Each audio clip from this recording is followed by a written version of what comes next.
artists, let's talk a little bit more about chalk pastels.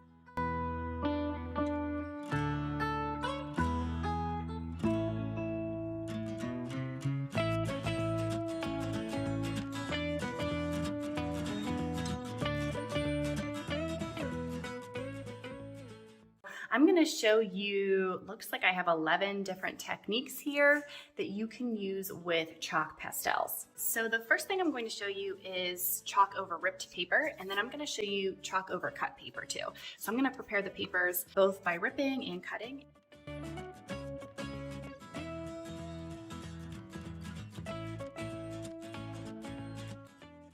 So all I did there is I have this ripped piece of paper. I laid the ripped piece of paper down, and then using my chalk pastel, I traced along the tear and then used my finger to smear it a little bit. So now it looks like I've got some lights coming up from behind a mountain. The same thing is going to apply here with cut paper. I'm going to trace around the edge of that cut paper and use my finger to smear.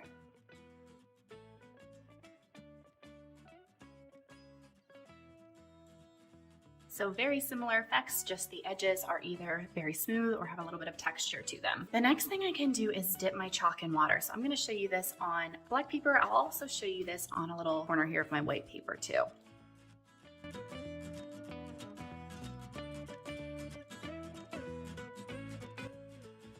So the difference between dipping my chalk in water and having a wet chalk versus a dry chalk. So the dry chalk definitely has got some texture going on, feels like it looks kind of bumpy. My wet chalk is very smooth. And here we have blending, so that is using my finger to create a blend between two different colors, 2 or more colors. I could use 3 or 4.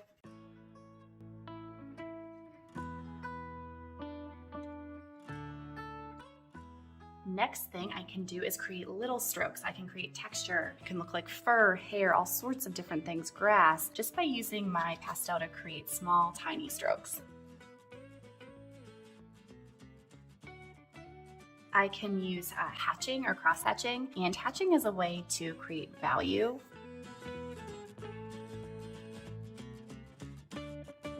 So here I have hatching. So hatching is a series of parallel lines, straight lines, and like I said, it creates value or makes it look like there are darker areas down here at the bottom of my sphere. Over here is the cross hatching. So that is when I have the parallel lines, but then I go over top and create perpendicular lines as well. My side stroke. So that is when I use the side of my pastel to cover a large area. And I can vary the pressure of this. So I can press a little bit harder or a little bit lighter, and that's gonna give me different looks. Very hard pressure here, very heavy pressure, light pressure here. I have 2 different looks from that. A lighter color, more vibrant color, darker. I can also layer those side strokes. And those colors, when I do that, will blend a little bit. So now instead of just this kind of normal looking green, I have a little bit more of a lime green here.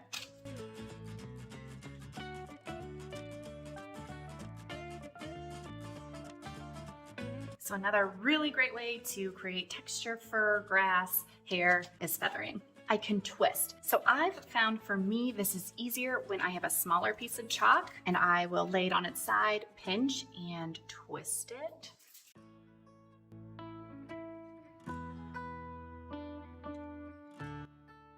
Next, I have stippling. So that's using little tiny dots to create texture.